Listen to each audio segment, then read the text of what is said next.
समर्थन में जिस तरीके से ये जो युवा दिल्ली के जंतर मंतर पर पिछले 6 दिनों से प्रदर्शन कर रहे हैं, क्या कहेंगे आप इनके बारे में? मैं ये कहना चाहूँगा, ये सरकार की बड़ी बेशर्मी है।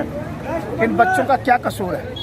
यदि कोविड आया, कोई भी स्थिति थी, इनसे फीस ली गई, बच्चों ने सब कुछ जो कि अपने जितने भी जो पढ़ाई है वो पूरी की है, और उसके बाद में बच्चे बेरोजगार हो रहे हैं। बेरोजगारी का आलम इतना है पूरे देश के अंतर्गत में, आज युवाओं से ही आप जान सकते हो कितनी बेरोजगारी है। तो मैं ये कहना चाहूँगा, सरकार की गलती है, सरकार को चाहिए इसके अंतर्गत में पूरा योगदान करे और इन बच्चों को रोजगार दे। आज बहुत बड़ी बेरोजगारी है और बच्चों का हाल बेहाल है, पूरे देश का हाल बेहाल है, तो इसमें इनका कोई कसूर नहीं है। अब सरकार केवल कोविड का या किसी का बहाना लगाती है, वो बात अलग है। सरकार की मानसिकता पर हमको बहुत बड़ा शक है कि सरकार इस समय बेईमानों की सरकार है, देश के गद्दारों की सरकार है, और सरकार कोई ना कोई बहानेबाजी बनाती है। उनके पास रोजगार के कोई रास्ते नहीं है, रोजगार उन्होंने समाप्त किए हैं। इसीलिए सरकार से हम इस बात से नाराज़ हैं, इसलिए धरने प्रदर्शन में हम सम्मिलित हुए हैं। और मैं ये कहूँगा कि हम दिवाली यही मनाएंगे, और जब तक उनको पूरा सरकार आश्वासन नहीं देगी, ठोस कदम नहीं उठाएंगे, तब तक हम इस आंदोलन में साथ रहेंगे। इससे पहले भी हमने देखा कि तमाम जो IIT NIT से पढ़े हुए शिक्षक थे वो भी 55 दिन धरना करके गए। अब ये युवा अभ्यर्थी बैठे हुए हैं और भी बैंक वाले भी आए थे। क्या लगता है सरकार की क्या मंशा आपको लग रही है? सरकार हिटलर शाही है, सरकार किसी की मानती नहीं है। कितने दिन से किसान बैठे हुए हैं, कितने दिन जो कि हमारा CNRC का जो आंदोलन चला था, और कितने बार जो कि कई विभाग के कर्मचारियों ने किया है, किसी की नहीं सुनते हैं। और लगता है कि इसमें भी वो सुनने वाले नहीं है, परंतु अब की बार तो हम उनको सुनाएंगे अच्छी प्रकार से, चाहे किसी भी स्थिति के अंतर्गत में हो। साम दाम दंड भेद हर प्रकार से हम आंदोलन करेंगे और यहाँ पर धरना देंगे और यहाँ पर आकर के बैठेंगे। लेकिन ये भी है कि ये जो छात्र हैं, ये कहा जा रहा है इनका नाम नहीं है। 3 साल तो ठीक है, इनको समय लगा परीक्षा में, इनका 3 साल बाद रिजल्ट दिया, ये कहते हैं ओवर एज हो गए, लेकिन बाकी चीज़ें सब नहीं। तो ओवरेज किस लिए हुए?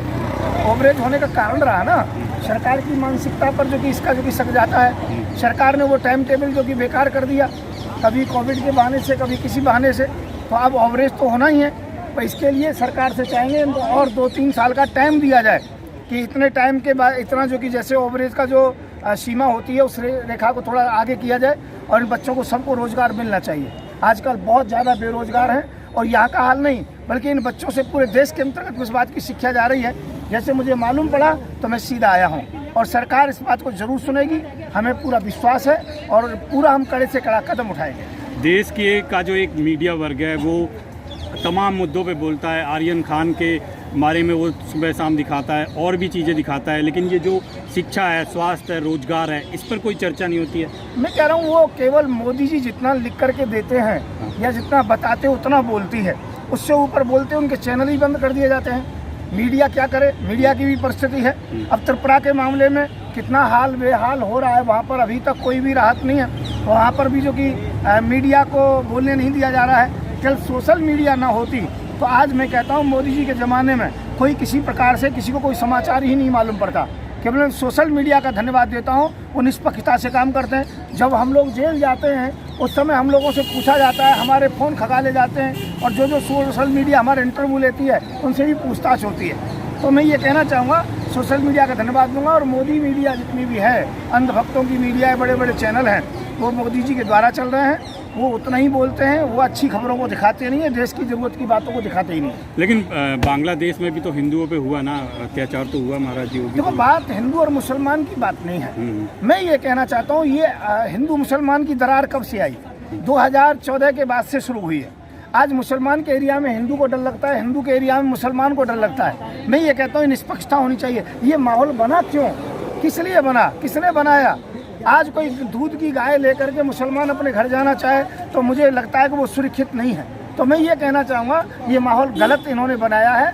तो कहीं हिंदू की मृत्यु हो, हिंदू को परेशानी हो, चाहे मुसलमान को परेशानी हो, हमें तो सबसे दुख होता है कि ये हाथ के अंतर्गत में जितनी भी उंगलियां हैं, किसी को भी चोट लगे दुख तो होता है ना। हम लोग सेकुलर लोग हैं, हमारे लिए हिंदू मुस्लिम सिख ईसाई सब बराबर हैं। बांग्लादेश की जैसे बात चलिए, बांग्लादेश में अगर हिंदुओं के साथ जो कुछ भी होता है देश से बाहर, वो देश से बाहर है वो, लेकिन फिर देश के मुसलमानों के साथ उसका बदला लिया जाता है, जैसे कि त्रिपुरा में हुआ है। मैं ये कहना चाहता हूँ कि ये तो इस बात को छोड़ो, बाबर के टाइम का जमाने का बदला आज ले रहे हैं। इतने माइंडलेस लोग हैं कि किस लोगों ने क्या किया क्या नहीं किया, उस इतिहास की बात को लेकर के आज मंदिर मस्जिद तोड़ देना, ये कर देना, इनका जो कि बिल्कुल पागल हो गए हैं। नाम चेंज कर रहे हैं, विकास के मुद्दे नहीं कर रहे हैं। शहरों के नाम चेंज करने से क्या होता है? मैं कहता हूँ हिंदू मुसलमान की मानसिकता नहीं होनी चाहिए। आज युवा पढ़ा लिखा है, चाहे वो हिंदू का है चाहे मुसलमान का है, कोई भेद नहीं है, कोई फर्क नहीं है, बिजनेस सबके बराबर हैं, एक जगह बैठते उठते हैं। तो अब समाज के अंतर्गत में सेकुलरिज्म की जो शिक्षा देनी चाहिए, जो लोग भटके हुए उनका विरोध करना चाहिए और उनको समझाना चाहिए। तो सरकार की मानसिकता बिल्कुल गिरी हुई है, हिंदू मुसलमान में दरार डालने की मानसिकता है, बाकी और कोई मानसिकता नहीं। लेकिन तो जी ये भी तो कहा जाता है, जब अभी 2 दिन पहले यहाँ हिंदू लॉबी का एक प्रोग्राम था, वो कह रहे कि हम पे बहुत अत्याचार होता है, तो एक्शन का रिएक्शन तो होगा ही। नहीं, मैं ये कह रहा हूँ एक्शन का रिएक्शन का मतलब नहीं है, ये सरकार का काम है, सरकार की नाकामयाबी है। ये पुलिस किस लिए, प्रशासन किस लिए? यदि हम ही लोग इस बात को जो कि निर्णय ले लें तो ये बिल्कुल गलत है। मैं ये कहता हूँ कहीं भी कोई बात है सरकार को लेने पर सरकार पक्षपात कर रही है। जहाँ पर जो कि आज मुसलमानों के साथ हो रहा है बिल्कुल खबर नहीं दी जा रही, हिंदू के साथ हो रहा है तो लंबी चौड़ी खबर हो रही है। मैं कहता हूँ ऐसा माहौल बनना ही नहीं चाहिए, ना हिंदू का ना मुसलमान का। हम लोग सब सेकुलर हैं और सेकुलरिज्म का हमें पालन करना चाहिए। तो क्या लग रहा है आपको, इन छात्रों को न्याय मिलेगा? ये जो अभ्यर्थी यहाँ बैठे हैं, 12 तारीख तक की इनको परमिशन है, लेकिन अभी तो उम्मीद है इनकी, बाकी आपको क्या लगता है? देखिए, मैं सरकार से प्रार्थना करूंगा, निवेदन करूंगा इस समय, क्योंकि हिटलर शाही सरकार है, परंतु यदि ऐसा नहीं हुआ, अब की बार उन्होंने नहीं माना, तो हम कड़ा कदम उठाएंगे और हम जो कि सब लोग मिल करके कदम उठाएंगे, इसमें कोई शंका नहीं है। तो इसलिए मैं ये कहना चाहूँगा कि सरकार की मानसिकता अभी अच्छी नहीं है, क्योंकि किसानों से मालूम है हमें कई आंदोलन हुए हैं, वो जो कि बिना किसी कारण से जो कि वो आंदोलन समाप्त करने पड़े हैं, कुछ आंदोलन चल रहे हैं। पर छात्रों से मैं निवेदन करूंगा, जो भारत के जितने भी छात्र हैं देश के, वो अपना आंदोलन जारी रखें। हम लोग आपके साथ हैं, हर तरह से आपको कंधे से कंधा मिला के चलेंगे।